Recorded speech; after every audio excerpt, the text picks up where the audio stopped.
Since I like to stay ahead while recording for my channel, my content can sometimes get released a while after I record it. This is one such episode. The date is January 20th and it's the night of the super wolf moon. So I return to my favourite spot of mine and try to get a new take on one of my all-time favourite shots.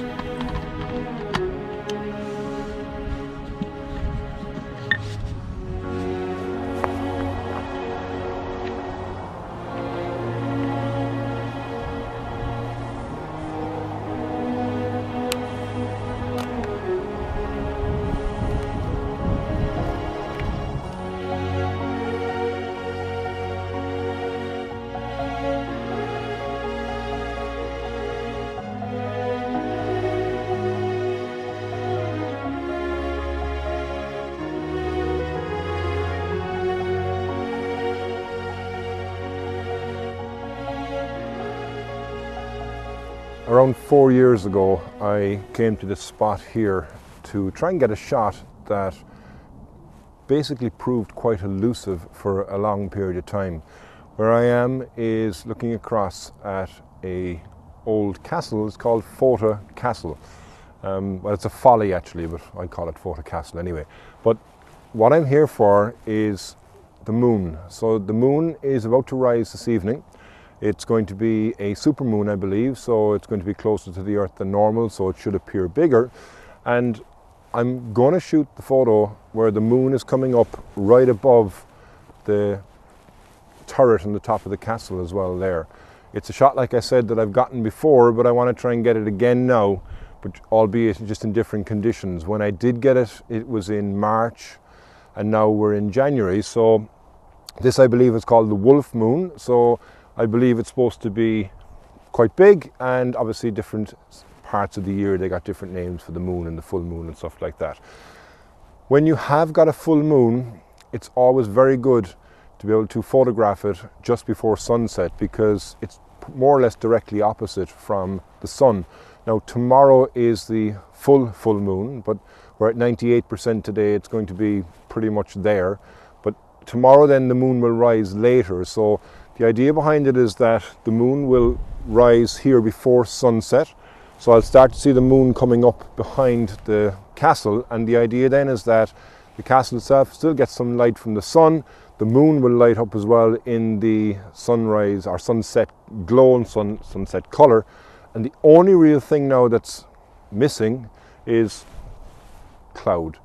And as you can see here, it's quite clear, so it is promising, but there is a bank of cloud that's over there. Now the wind is coming this way, which is west to east, so it should blow those clouds away, hopefully by the time the moon pops up. But looking at the planners and such like that, the moon is going to pop up very, very shortly, so I should have some nice light there as well remaining from the sunset. The only fear that I might have is that the moon could be too high by the time the optimum light arrives. And what I mean by that is, if the moon comes up there right now, you wouldn't really be able to see it because it's so bright. The sun needs to be more or less just about to dip on the horizon for enable you to be able to see the moon as well itself. And I'm just going to wait here now. I'll talk you through the setup that I have on the camera while I'm waiting for that. But yeah, this could be one of my shots revisited. Like I said, it took me 5 attempts the last time, so each month on the full moon period I came down to this spot. 4 times I was beaten by the clouds, 1 time I did get it, but now I want to try and get the shot again and be able to show how I got the shot as well, I suppose, which is from an interesting part from my point of view. So yeah, I'll check back in a moment here and I'll give you a look at what I'm doing on the camera.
So I'm using my 70 to 200 and I'm going to be zoomed in between 150 and 200 mil, just depending on the way that the light as well will come itself.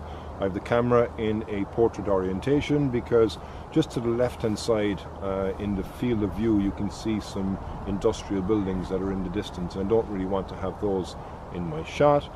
It's a 70-200 lens, like I say. I'm going to aim to try and get in a shutter speed of about 1/150th of a second or 1/160th of a second.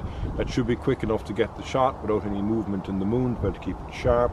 And then it's a matter of me playing around then with the aperture, which will allow me to be able to get that shot.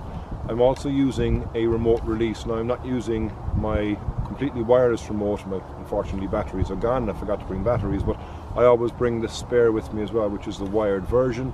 So the idea behind that is I can take the shot and I don't then again always risk having to get any shake in the camera. So yeah, we're going to wait around, wait for the right conditions, and I'll check back in again as we get close to the time where the moon is supposed to be popping up.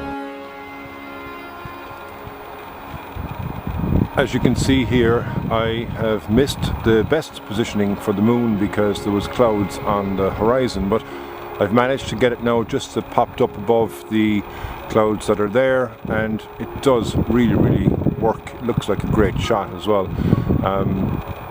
This almost full moon, like I said earlier on, would be lovely to have it right on the top, which is what I wanted to do, but I couldn't do that from the clouds. And as you can see here looking at the video, so if I zoom out, that's the viewpoint that I have. When you come into the shot and you compress the shot, you'll actually get, you know, everything come close up. The moon as well seems bigger, and I'm going to continue here now to take a couple of shots and see if I can get this shot the way I think it would be. I might move up slightly further now as well and see if I can get it sitting above the castle itself, but there's a lot of hedgerows which are blocking me from actually doing that.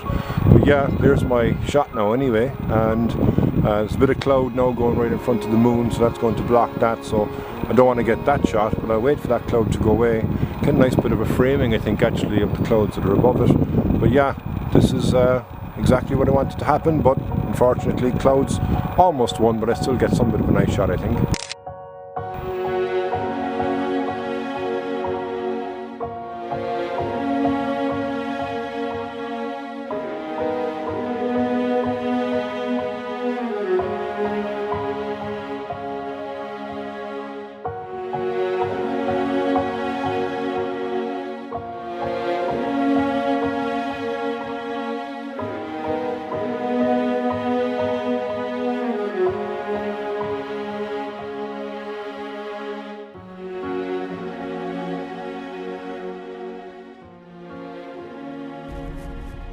Well, the best plans, like the previous times when I tried to get this shot, can never really come true unless you can control the clouds, and I can't control the clouds obviously. But the moon now is up and it's above the castle, but a bit too high from what I wanted to do, and it's also gone behind a bank of clouds as well that are being lit nicely by the setting sun. So I think I'll still probably get a nice photograph, but albeit without the moon. But I do think that the photograph that I got with the moon there, be it not like I said where I wanted it, still gives a nice shot, I think, for this scene. So I'm going to finish up here now. It's sunset. Going to take maybe one or two more shots just to see if I can get one more bit of an ambient shot or something like that. But yeah, I might try this again. But yeah, it's been fun chasing the moon. It's something that I would have done a long time ago, like I said at the beginning of this episode, but good to get out doing it again. Still nice to come to this beautiful area and take photographs of this castle or folly, but with the clouds that are above it now, I'm going to take that shot and I'm going to sign out. Thanks very much for watching this episode. As always, please do leave a comment, a like if it's your first time on the channel. Really would appreciate if you hit that subscribe button and the little bell so you can be the first to know when I do release a new episode of my photography vlog. But from Cork on a cool and cold wintry evening, till the next time, Slán go full.